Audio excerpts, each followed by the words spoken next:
We have a trigger warning for this episode. There are talks of suicidal thoughts and suicidal behaviors. So if that is...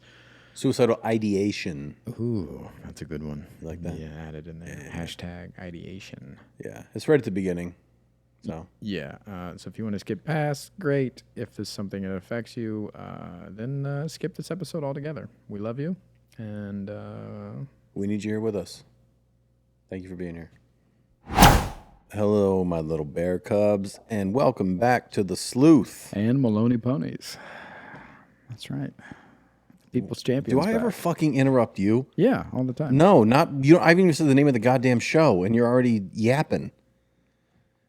Welcome back to another episode of Secondhand Therapy. We need to remind you we are not shut up therapists, experts of any kind. This is not a substitute for therapy. This is not professional advice. I'm not in a good mood.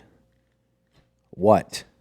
We have a Patreon. We have a Patreon, patreon.com/secondhandtherapypod.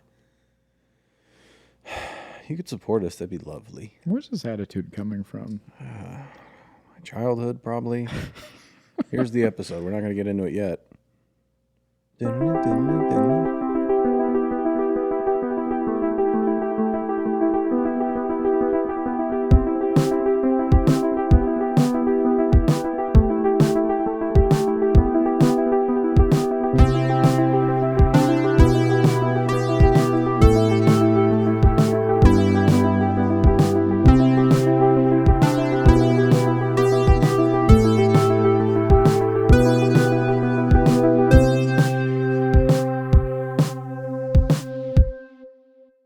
So there was this gun by the headboard that I found when I was at my buddy's house. Yeah. Loaded and ready to go. Because, as Tony Soprano would say, there's nothing more useless than an unloaded gun. Yeah. But it's Texas, Yeah. I'm house sitting for my buddy. I didn't think about it. It was pretty shocking. Have you ever just found a random gun in a house? Yeah. Yeah? Yeah, I found a gun in a stack of sweaters once. A stack of... You are fucking Italian. This is my summer wear. Yeah. What the fuck? Yeah, we don't need to talk about that. Okay. Yeah. Yeah, so I was moving my things from the guest room down to the main, the master bedroom there. Yeah. And, I was plugging my phone in, doing all that, and then just a gun right by the pillow. Mm-hmm. And I got to tell you. What did it taste like? Sweet relief. Yeah. I can tell you, I thought about it the rest of that day. The fact that there was a loaded gun right there? Yeah. And that you're just like, Yeah, it's like, you ever bring home leftovers and then they're in the fridge and that's all you think about? You're like, You know what's unreal? Anytime something happens to you, it comes with a simile. Mm-hmm. Yeah, it's like being relatable. I don't know if being relatable. Just it's like when it's like finding a gun. That's what it's like. It's not like anything else because you know what? Chow mein can't kill me, can it? Not right away. If you choke on it, yeah, all right. You're such a cunt. Go ahead. What else is it like? I don't think that finding a gun is that common, so I would use a simile. Anyways, I thought about it all afternoon about there's a gun there. But what else were the thoughts other than there's a gun there? Oh, I could do it. Yep. You're like, oh. Nobody's here. It's right there. It's just me. Who would have fed the dog? I mean, that's an easy fix. I just You hire shoot him somebody. first. Oh. I see. I got you. I was in the wrong place. Yeah. Yeah, you hire somebody. Yeah, but then they find your body. Nah, you just... Okay. Nah. So here's the question. Mm-hmm. Why didn't you? I'm not in that headspace anymore. I haven't thought about that. the old Irish goodbye, in a long, long time. And I'm in a way different place now. But it was scary to have those thoughts creep in with the option there. That's what scared me. And also, when I was a kid, like 15, my family went on this trip down to Florida. How fat were you at 15? Oh, buddy. As big as this chair. I'm just a love seat walking around. Oh my God! You know what? You were supposed to defend young Michael. Defend the truth? Hey, you know what? It doesn't matter because I was lovable. Oh, yeah, I was a love seat. That's lovable. Yeah. Okay. So 15. Yeah, I'm a piece of fucking furniture. All right. There we go. I'm down in Florida. I'm very sorry I did this to you. Fat Michael pulls the trigger. Stop. It's not going to be me. It's not going to be me. Stop. It's not Fat Michael. He's coming after me. It's not Fat Michael. Anyway, we don't refer to him that way anymore. Anyways, I'm down in Florida with my family. We're on like this little vacation. We're headed to Disneyland, if you must know. Probably don't care. Anyway, we stop along the way at this little hotel. We're on the second story. I have a dream that night, and I have very vivid dreams. And I can still remember it to this day. It was this like Western setting, and I remember that I had to get away from these kind of bad guys that were after me, and the only way was to jump off of the balcony onto my horse, and I could ride to safety. Here's why that's important. Why would you want to break that horse's knees? Hey, man, I'm thin and handsome in my dreams. Oh, yeah. Yeah. Okay. Poor horse. Poor horse. Small detail. It was a Clydesdale. It would have been fine. It would have been fine. So here's why that's important, because my mom informs me the next morning. She was like, "What were you doing last night?" I was like, "What are you talking about?" She's like, "You got up in the middle of the night and you went outside and you had one leg over the balcony." And I said, "Michael, where are you going?" And then you came back inside, shut, locked all like the little hotel, all the little fucking things, and then went back to bed. Didn't think any of it. I don't remember any of that. I was sleepwalking apparently in this thing. I don't think I've ever done that before or since. But the point is, really vivid dreams, sometimes that takes action mid-sleep. And having a gun by the pillow, not ideal for my subconscious, I don't think. Okay. Do you agree or not agree with that? I mean, I don't know. You did something once. I get why it's a fear. Yeah. Yeah. But yeah, I think it's just your thing of like worst case scenario. Yeah. Like, if I were ever to sleepwalk again, tonight's the night. Yeah, exactly. Yeah, but I get why you would think that. That makes sense. So I had to hide the gun. I took it into the big walk-in closet, and I made it hard for sleep, Mike, to find the gun. And then just tried to forget about that it even existed for the rest of my trip. So I'm telling my therapist this. We have like this great first like 3/4 of a conversation where our session is just like kind of just like catching up and doing this and that, and then like that last quarter, I was like, "Hey, by the way, I found a gun, and here's my thoughts." And she was like, "Oh, okay." So we unpacked it, and she's really great at reframing. She said that finding that gun is a good thing because that means that your friends trust that you're in a better space. And if they didn't trust that you were capable of having that around, or if they were worried about you still, or any of those things, then you wouldn't have access to things like that. So that is a good thing that it was just left out. That means that they're not worried about you anymore in those ways. Do you think that's what happened? I would say this friend is not that kind of thoughtful. No? I think the reality is he just forgot to put it away. That's what I think so too. But it's a nice thought to reframing. It is a good reframe. That's nice. Yeah. Yeah. Did it work? Did it help? Yeah. That's nice. And then she was talking about early on when I first started with her that she confessed that she was worried about me. And So you're going to stop showing up, huh? yeah. Yeah. Yeah. You're going to have a dream, turn a horse's kneecaps into the dust, Yeah. and quit showing up. Yeah. Okay. She used to. She used to. Okay. And she hasn't felt that way in a long time. And that she's seeing the progress that I've been making and that I am in a better place. And then she doesn't worry about that anymore. That's nice. That's real nice. Yeah. That's really nice progress to hear. From somebody you trust and you open up to. Yeah. Yeah, that's really cool. But it was a little jarring to hear that she was worried about me. Really? It was jarring for you?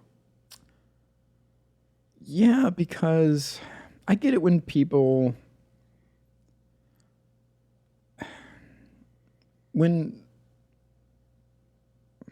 Even when friends reach out here and there, I'll post something. Like, I just posted a couple weeks ago a picture of me in a bathtub with a toaster. And it said, I hope this email finds you well. And I thought, very funny. This is like a fun picture thing. Uh-huh. But it's one of those things where we can't control how others receive it. And I got a couple messages that were like, hey, hope you're doing okay. I'm great. And this goes back to what I was talking about a few episodes ago. I want to be able to post something and fucking not talk about it. I want to be able to walk away from it. I said, this is what I wanted to say. Goodbye. Well, what were you saying? It was just a fun picture. It was just a funny idea that I had. Like a dude sitting in an empty bathtub with a toaster. Like, I was wearing like this nightgown thing. It was funny. And it says, I hope this email finds you well. I think that's a funny thing. Okay. I know you would never. Oh, buddy. You want me to set my phone up and set a timer and put on an outfit and stage a picture? I know. Hey, where'd you put that gun? Yeah. But, so I get it if I post something and either strangers from the internet or sometimes, let's just call them distant friends, would check in and be like, hey, I hope you're doing okay, or hey, or what's going on, blah, blah, blah, blah, blah. Like, I get that because, again, I realize that I can't control how they receive it, and a lot of times I'm kind of blind to it. There are some posts that I put up where people are like, man, I was worried because you posted, whatever. And I'm like, that was an alarm? But I forget how open I am about my feelings and about how, I'm sharing these things a lot of times because I'm at a point where I'm able to share them. A lot of times I'm not sharing in these moments of tragedy or while I'm going through it. It's I've been through it and I'm feeling better and now I want to talk about it. And so to have the same reaction of like, oh, I'm past that and I'm able to share, and then to have them still be stuck on, oh, he's in a bad spot. He needs me. No. I needed you then, but I wasn't going to tell you.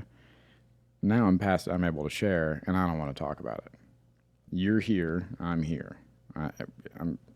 We're done with that. So where this comes around to the therapist is I'm very honest with her, obviously. And I can see when strangers don't get the whole picture and they're concerned. But for her to hear the whole picture and have the true emotions and the honesty and where I'm at and everything, and then be like, ooh. That was a little jarring to hear because it's somebody that really knows the truth. Yeah. Yeah. Interesting. Did you get any relief that she doesn't feel that way anymore?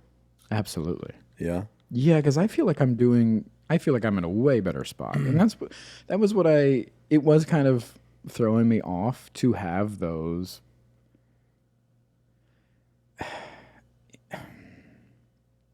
I want to be clear here.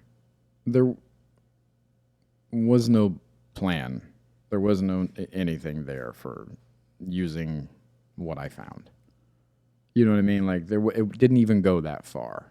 Yeah. But you just, and I don't know if this is a common thing or not, but like when you have had thoughts like that before, you still have them every once in a while. Yeah. I mean, common for me. I get it. Yeah. Yeah. So it was more like that, but I haven't been down that road in a long time. And I didn't even go down that road. I just kind of like drove by it. And I was like, oh, hey, there's that fucking thing. I'm like, hey, we haven't thought about that in a while. Yeah. I think that was the more jarring thing. Was just that popped into my head. And so I told her that. And again, she reassured me that, like, that is a intrusive thought. And it's common, especially with people with ADHD, where we tend to jump ahead, not only in conversations, but in ideas and, daydreams and all those stuff, that we jump way the fuck ahead. And so that's why when negative things spin out of control, it's bad for us ADHDers, because we get into that worst case scenario, right? Like the example she used was a regular person could walk by an open manhole and be like, oh, an open manhole, and just keep going. Where somebody like me would be like, oh my God, there's an open manhole there. What if I miss my step when I'm walking by, or I'm like texting somebody and I don't see it, and then I fall down this fucking manhole, and then we just go from there. Those are the thoughts that I have. And so in this scenario, it's just an intrusive thought that just kind of passed by. I find this gun, and then I go down that path. Oh my God, what if I'm in the middle of my sleep and I fucking blow my fucking brains out in a dream, and now I'm like dead and I can control it, and like, yeah, that's what happens. I have worst case scenario and ADHD. Yeah. So that also made me feel better. And then she said something really funny.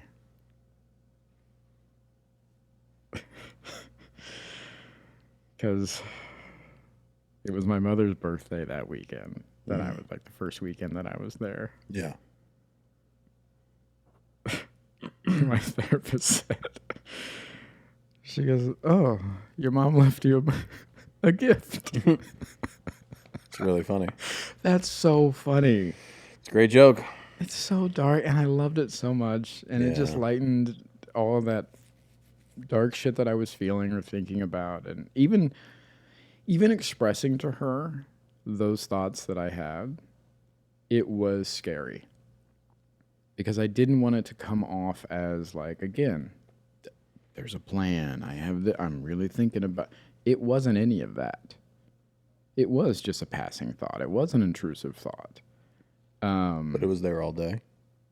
It was there for a few hours until I moved the gun. Because of the worst case scenario of just like, what happens if I'm not in control? Here's my black and white brain. I'm like, the first thing you said was, it was on my mind the rest of the day. Yeah. And now we got a different timeline. That's all I can think about right now. I'm like, okay, so was it the rest of the day? Was it a couple hours? Like, what did I just hear? That's what you're hooked on? That's so wild. Yeah. I took it so literally. Yeah. I was like, okay, so you slept it off, and you're like, nah, I just moved it. Okay. Yeah. Yeah. Yeah, I'm an idiot.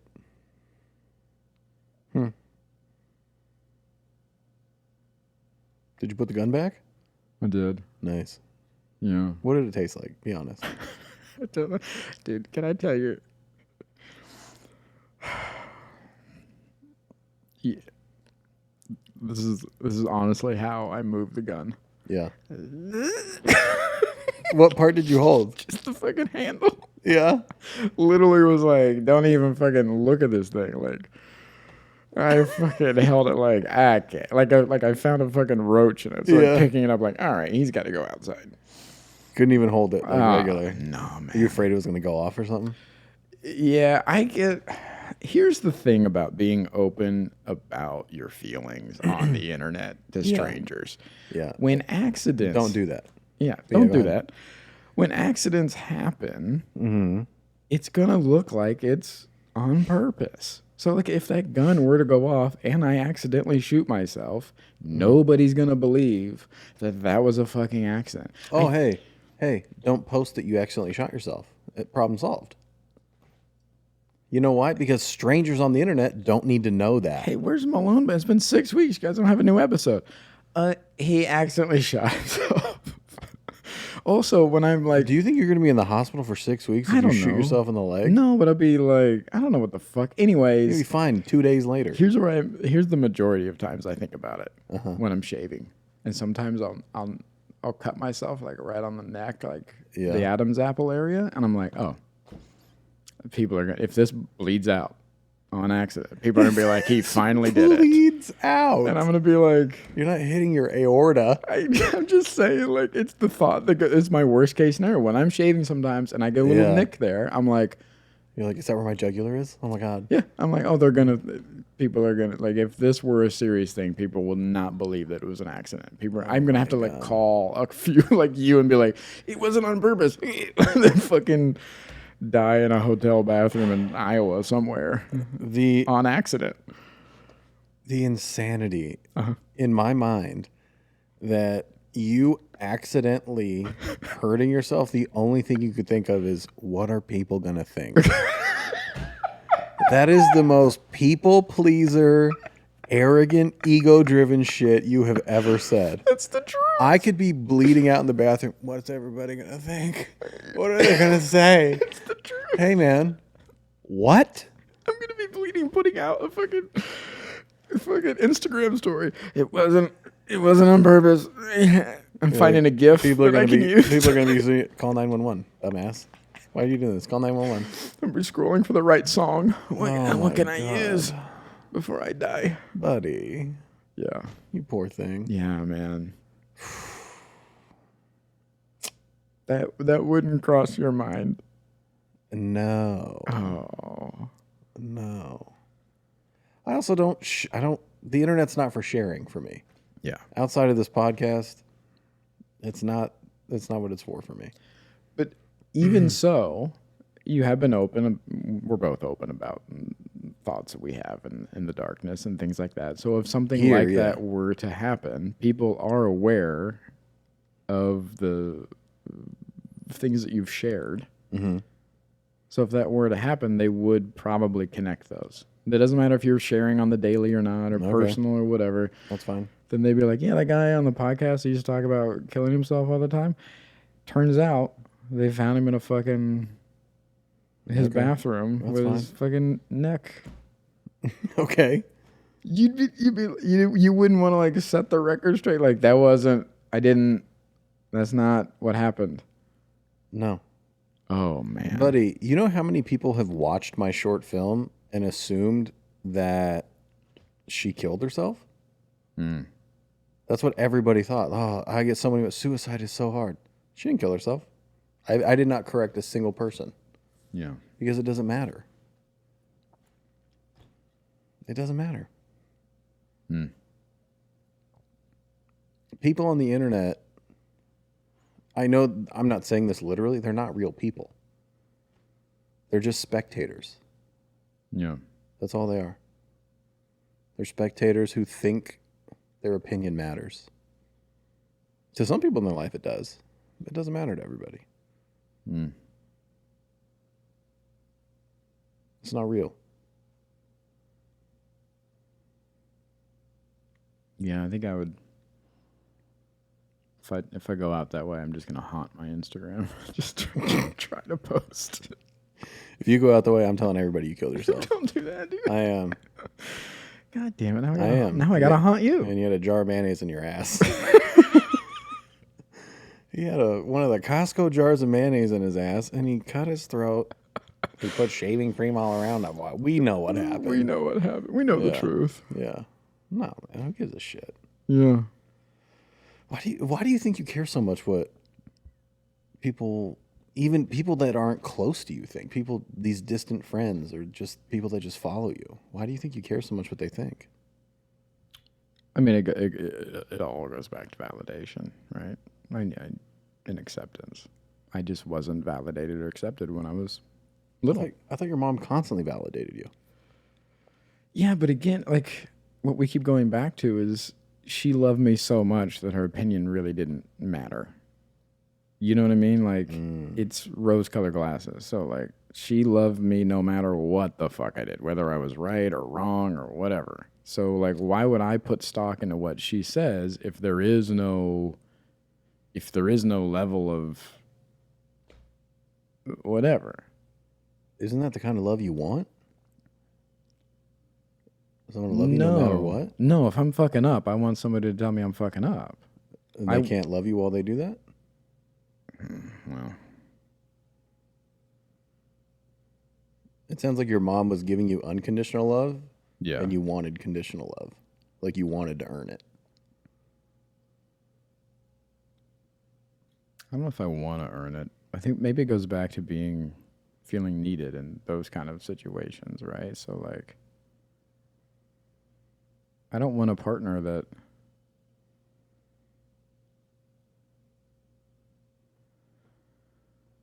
do I want a partner?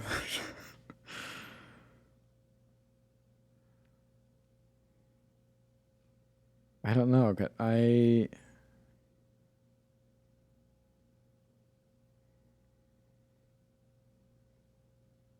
don't know. What are you thinking? I'm thinking that I've been in relationships where if I didn't look a certain way or act a certain way, then love was withheld from me. Mm-hmm. And I didn't like that. So that's conditional love. And I hated that. Mm-hmm. I didn't know that at the time. Yeah, of course. Yeah. I know it now. I'm going to challenge you on something. Yeah. You're not going to like it. Well, I never do. I never fucking do. Yeah. Whenever we talk about the way your mom loved you, it's always unconditional. Whenever we talk about your people pleasing, it's always because if you did a certain thing, mom would get mad. Which doesn't match unconditional love. She wouldn't get mad. She'd be disappointed. And that's different. Right. Anger and disappointment are two different things. For sure. But it sounds like you would do something and it would affect the way she was toward you. And maybe you wouldn't. I'm just saying how it sounds. I'm not saying this is a fact. It sounds like there was more conditional love than you are able to admit to yourself. And I think it's kind of what we talked about last week in the multiple truths. Yeah. Of your mom really loved you a lot. But maybe she knew how to get you to do certain things using that love and affection.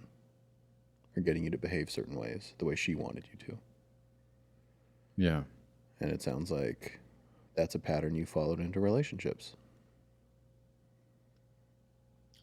Yeah, absolutely.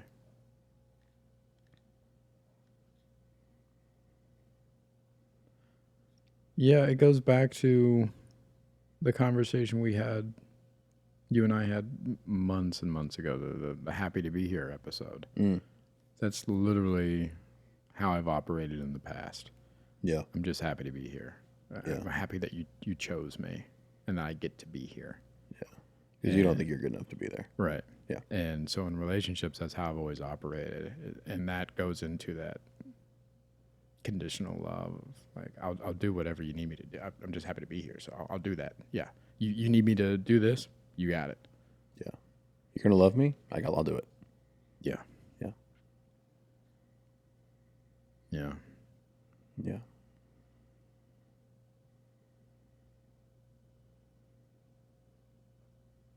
What are you feeling right now?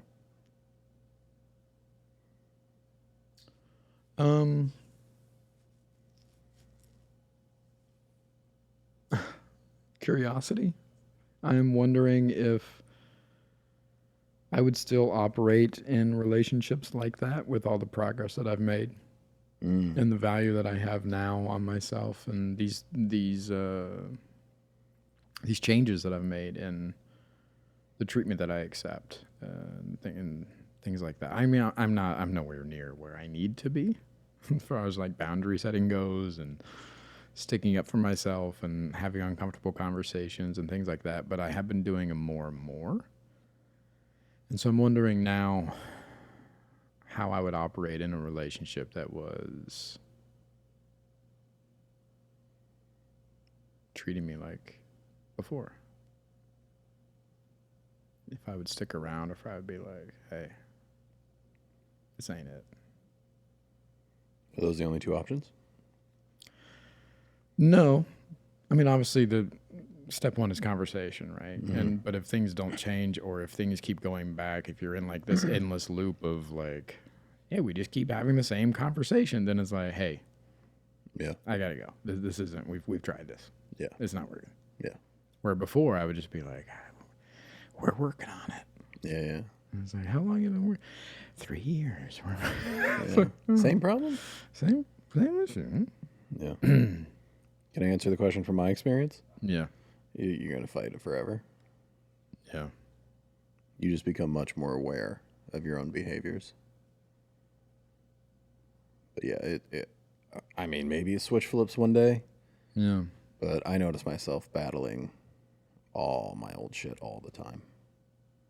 It's still my instinct. Battling but not giving in. Sometimes I do. Oh, really? Because it feels so safe. Yeah. And so easy. And it's my, like I said, it's my instinct. It's my instinct is to get defensive and make a shitty little comment, hoping you correct me, rather than being like, hey, I don't like what happened and I'm feeling this kind of way. Can we talk about it? Sometimes I'll do that, but sometimes I'll just make a shitty comment and hope you go, what's going on? That's not what happened. Like just hoping you tell me I'm wrong. Sometimes I still do that shit. What is that? What is that rooted in? Why do you look for conflict, or why do you? I don't think I look for conflict. It's that I'm upset, and growing up, vulnerability was dangerous, and there was never room for me to have my needs met. And so instead of approaching my partner and leaning on the foundation that we've built and the safe space that we've built to work on our relationship when we need to, and to bring our insecurities or fears or feelings forward, instead of leaning on that, I don't. And I revert back to just making a shitty little joke or a shitty little comment disguised as a joke. Yeah. Because I just want to be heard. Yeah. Right? I just want you to react. So, yeah. So that you're not the one that has to be vulnerable. They have to be the one that brings. Yeah, or they can be like, hey, I'm doing it for you now, not because I needed it, because you asked me what's wrong. Does it feel needy? Yeah, of course. Yeah. But the point is, I still do that shit. Yeah. Yeah, I hope one day the switch flips and I just don't do it anymore, but that's what I've done my whole life. That's what's felt safe and comfortable. And the difference is now I'm with a partner that, like I said, we have built a very good foundation and a safe space to have these conversations, that I can always recognize what I'm doing or what I've done. It's just sometimes it's after it's happened.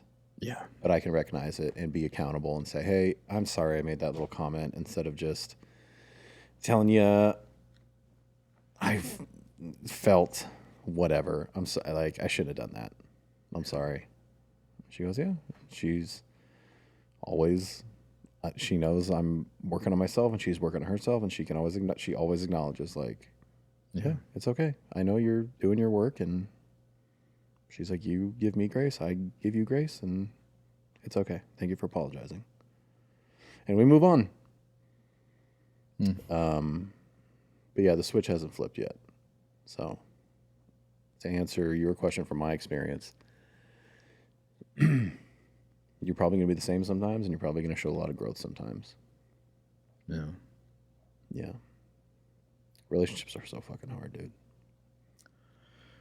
Yeah. I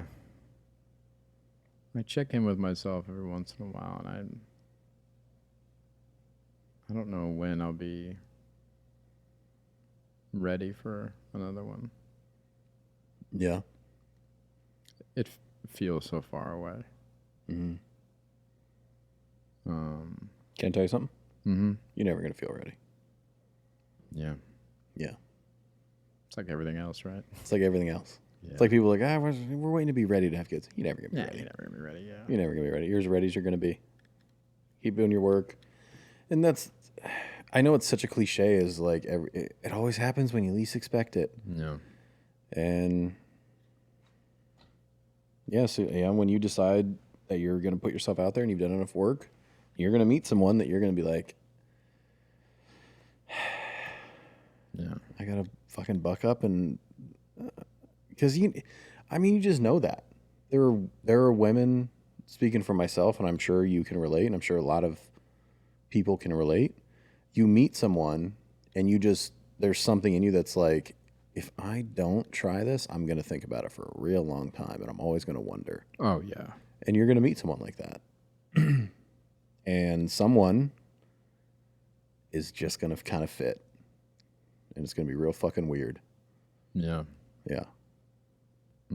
So how refreshing is it now to have somebody in your life that is also doing the work and understanding and patient and all those great things? It's great. I'd also like to be clear, she's not always those things. Yeah. She's not always understanding, and she's not always patient, because she's doing a lot of work as well. And one of the bigger I don't want to say problems. One of the bigger things that we're constantly working on is taking space from a conversation when we need to. Because I'm hardwired to like emotionally grit through it and like, let's resolve this, as hard and as uncomfortable as it is. Let's get through it so we can resolve. Yeah. And she is more of like, I am overloaded. I need to walk away from this.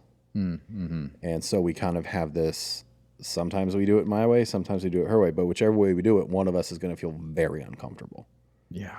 So that's one of our constant like things that we are working on, is taking space when we need it, at a point where I can be like, okay, I feel safe that this isn't a big thing. Let's take space. And she's at a point where she's not completely overloaded and feels like she needs to run away or something like that. Yeah. Finding that ground of taking space when we're unable to resolve things quickly.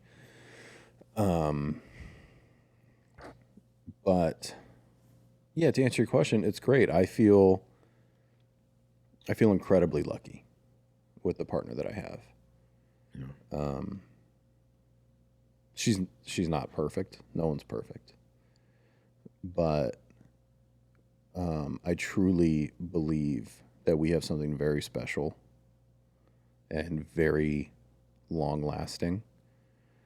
And like I said, I think we've built a very solid foundation of friendship, of trust and transparency, and love, and that we truly care about each other, and we truly do our best to make sure that both of our needs are being met. Yeah. And I've never been in a relationship like that before. That's what I was just going to ask, if it was like the contrast to past relationships and how different it is. It is alarming Yeah. to look at. Yeah. But you're also younger then, and it's, Yeah, for sure. we're different, and But I look at my relationship now and then look at past partners and past relationships, and I'm just like, how did that go on longer than 3 months? yeah, You know? Yeah, it's fucking weird, man. This is so corny, but like, gosh, man, it's such like, life is such a fucking journey, you know? I hate that I just said that out loud, but like, I don't have a better way to describe it. Did you read that on a bumper sticker on the way in? But like, dude, Hey, look out for the Life's a Journey T-shirts on our merch page, man. They're really fucking fire. why don't you go put a mayonnaise jar in your ass, you piece of shit? I don't have a better way to describe it. No, I don't. It's crazy, man. You don't ever look back and be like, what the fuck? Oh, How did I get here? yeah, but in a different way. I'm like, what the fuck? Yeah. How did I fucking get here? Yeah. Yeah. Hopefully you're always changing, and hopefully you're always evolving. I was thinking about that today. I think when people get in a relationship, they kind of struggle with what we were talking about with you, in that it's so important to them how other people see their relationship and see them. And, you know, somebody says to you, like, you know, you've really changed since you've been with that person. Like, good, dude. Yeah. I fucking hope so. Do you think I'm the same fucking asshole? Like, and that it seems like it's always a negative thing when people are like, wow, you've really changed. Yeah. Yeah. Good. Hopefully this person that you're with is adding to you. Yeah. Hopefully Yeah. I'm changing. Yeah. Hopefully she's also changing. And it's just this weird thing that, like, I don't know, people are so averse to change. They think you're supposed to be who you have always been is who you're supposed to be forever. Yeah. And it's such a weird idea to me. Now. I used to get it. Yeah. Did you used to feel that way? Yeah, you are who you are, and yeah, that's not real. I've changed so much over the last couple of years, so have you. Yeah. And I've changed in my relationship. Yeah. As an individual and as a partner. Yeah. Like that. Good. I hope I'm fucking still evolving. I don't know, man. I don't know. Why does anybody give a fuck about what other people are doing? I don't get it. Yeah, I think it is a little bit of just, we are living in here's my generic old man thing. I think we are just living in a time where everything is on display.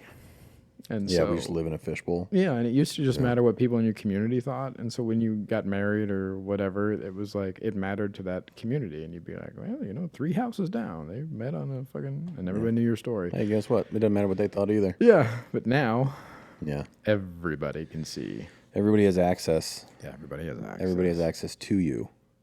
Yeah. And that's something I am recently learning and working on, is not allowing everybody to have access to me. And I think that goes along with seeing my value and self-worth differently now, and realizing that not everybody gets that opportunity.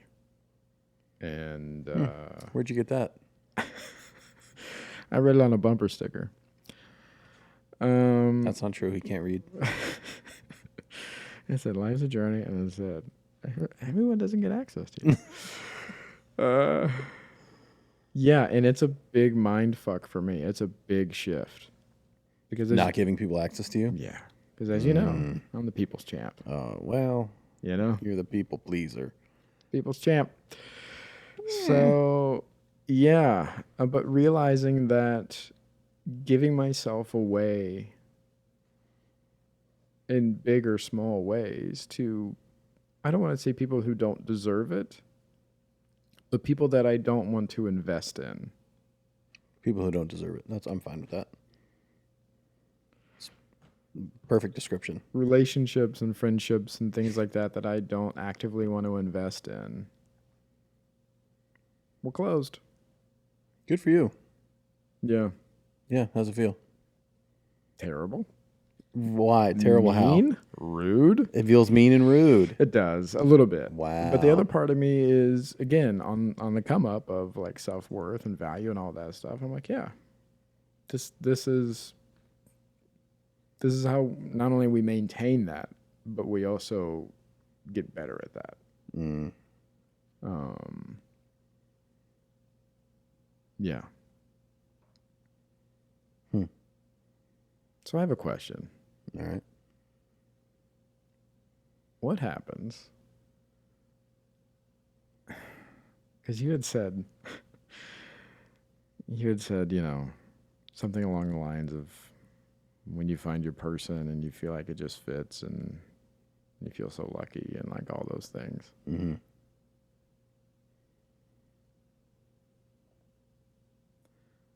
What happens? I'm nervous. Uh-huh. If you might have found that person and you walked away from it?